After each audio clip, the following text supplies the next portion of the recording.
ایک اور سوال یہ ہے کہ کیا قرآن و حدیث کا علم سینہ بسینہ آتا ہے یا دماغ اور عقل سے حاصل ہوتا ہے؟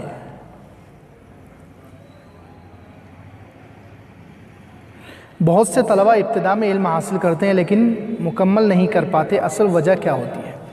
تو یاد رکھیں قرآن و حدیث کا جو علم ہے وہ سینہ بسینہ چلتا ہے،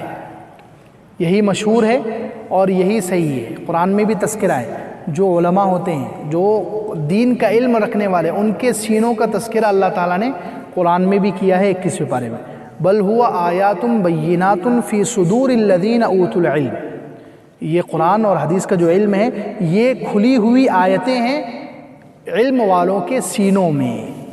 تو علم والوں کے سینوں میں یہ قرآن و حدیث کا علم آتا ہے اور سینے سے سینے میں منتقل ہوتا ہے۔ تو اصل علم جو ہے وہ سینے میں ہی رہتا ہے، سینے سے سینے میں منتقل ہوتا ہے۔ ہاں دماغ اور عقل یہ اس کو حاصل کرنے کا ذریعہ اور آلہ ہے،